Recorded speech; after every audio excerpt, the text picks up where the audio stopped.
Karangasem, Indonésie. Des camions d'aide d'urgence remplis de nourriture, masques et matériel de couchage ont été expédiés à Bali, où 57,000 habitants ont été évacués de la zone proche d'un volcan menaçant d'entrer en éruption à tout moment sur l'île la plus touristique d'Indonésie. Le mont Agung, un peu plus de 3,000 mètres d'altitude, est situé à quelques 75 km des principales destinations touristiques de Kuta et Seminyak, gronde depuis le mois d'août pour la première fois depuis plus d'un demi-siècle. La probabilité d'une éruption est assez forte, mais il n'est pas possible de prédire quand cela arrivera, a déclaré mardi un porte-parole de l'Agence de gestion des catastrophes naturelles, Sutopo Purwo Nugroho.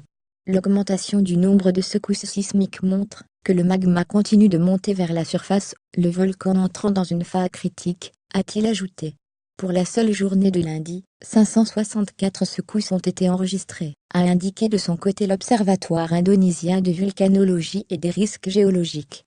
Le niveau d'alerte maximale sur l'île avait été décrété vendredi par les autorités qui recommandent de rester à plus de 9 km du cratère du volcan, loin des zones touristiques.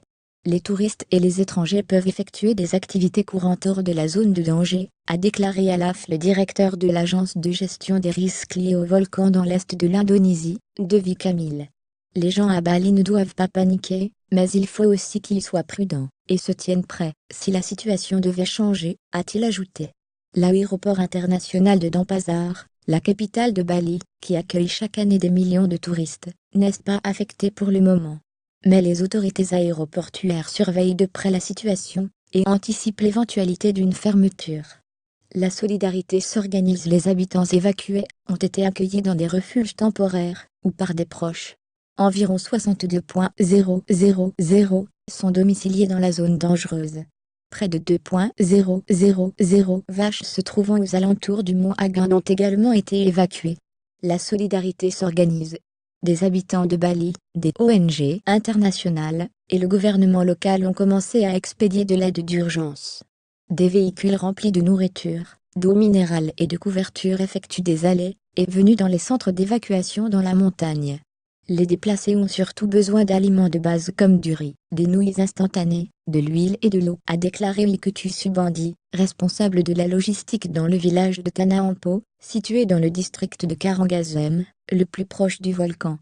Ce matin, nous étions inquiets, car nous étions limités en riz, mais maintenant, nous avons reçu de nouveaux stocks de riz de donateurs, a-t-il ajouté. Outre la nourriture, 640,000 masques, 12,500 matelas, 8,400 couvertures, des tentes et 75,000 dollars ont été expédiés dans le cadre de l'aide d'urgence, selon l'Agence nationale de gestion des catastrophes naturelles. La dernière éruption du mont Agung remonte à 1963. Le volcan avait craché des cendres jusqu'à Jakarta, la capitale dans l'ouest de l'île de Java, à environ 1,000 km. Plusieurs éruptions avaient alors fait près de 1,600 morts au total.